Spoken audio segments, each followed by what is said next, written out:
না বেলে নেবার ঝঞ্ঝট, না লাগবে সময় বেশি, মাত্র 5 মিনিটে ঝট করে এই স্বাস্থ্যকর নাস্তা রেসিপিটি বানাতে পারবেন, যেটা ছোট থেকে বড় সকলের ক্ষেত্রে কিন্তু খুবই ভালো আর খুবই মজাদার একটা নাস্তা রেসিপি। আসসালামু আলাইকুম মাই ইউটিউব ফ্যামিলি। দেশ বা দেশের বাইরে যে যেখানে আছেন সকলকে আমার সালাম। সকলে সুস্থ থাকুন, ভালো থাকুন আর নেক পথে চলুন, এই দোয়াই করি আল্লাহ পাকের কাছে।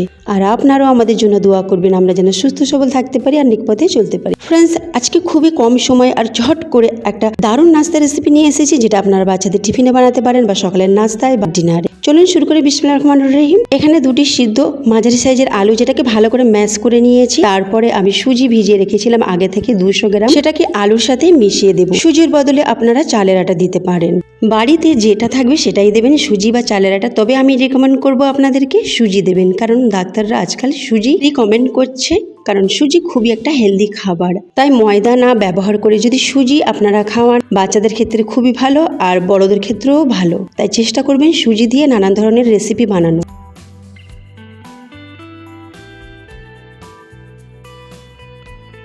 এখানে খুব ভালোভাবে মেশানো হয়ে গেছে। আর এখন লবণ দিচ্ছি স্বাদ মতো, আর কাঁচা লঙ্কা হাফ চামচের মতো কুচি করে দিয়ে দিলাম। খুব ভালোভাবে মিশিয়ে দিলাম একটু পানি দিয়ে। অবশ্যই একটুখানি পানি দেবেন, খুব বেশি না, এই 3 টেবিল চামচের মতো। আর এই থিকনেসটা একটু ভালো করে ফলো করবেন, একেবারে ঘন হবে।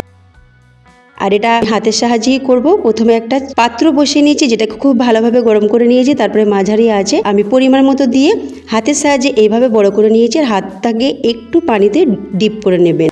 পানি দিয়ে করলে কিন্তু খুব ভালো হবে, তা না হলে জড়িয়ে যাবে।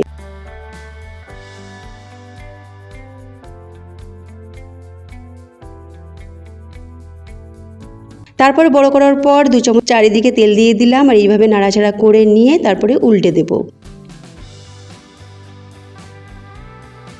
দেখুন উল্টে দিলাম, আর এইভাবে একটু নাড়াচাড়া করে নেবেন। 2 পিঠ যেন খুব ভালোভাবে সেঁকে নেওয়া হয়। আপনারা চাইলে এটা তেল না দিয়েও বানাতে পারেন। তো একটা হয়ে গেছে, আর একটা আমি আপনাদেরকে বানিয়ে দেখাচ্ছি। এটা তেল না দিয়েও করতে পারেন, তার কারণ আমি ননস্টিক প্যানে করছি, ননস্টিক প্যানে জড়াবেও না। বিনা তেলেও এটা বানাতে পারবেন, তবে আমি এখানে একটু তেল দিচ্ছি।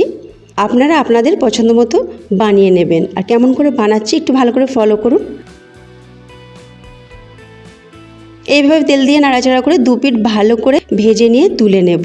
আর এটা খেতে মাংসের সাথেও ভালো লাগে, আর টমেটো কেচাপ বা টক দইয়ের সাথেও ভালো লাগে। আপনারা চাইলে বাচ্চাদের এটা টমেটো কেচাপের সাথে দিতে পারেন। আপনারা টমেটো কেচাপ মাখিয়ে আর রোল করে টিফিনে দিয়ে দিবেন, বাচ্চারা কিন্তু খুব মজার সাথে খাবেন। আর চাইলে এর মধ্যে আপনারা গাজর, ক্যাপসিকাম, ধনে পাতা, পেঁয়াজের পাতা এগুলো একেবারে কুচি করে দেবেন, যাতে বাচ্চাদের মুখে না লাগে। তো ফ্রেন্ডস, আজকের রেসিপি কেমন লাগলে অবশ্যই আমাকে কমেন্টে জানাবেন। তার সাথে একটা লাইক করে আমাকে সাপোর্ট করবেন। তার সাথে যারা নতুন রয়েছেন সাবস্ক্রাইব করে পাশে থাকবেন। আল্লাহ হাফিজ।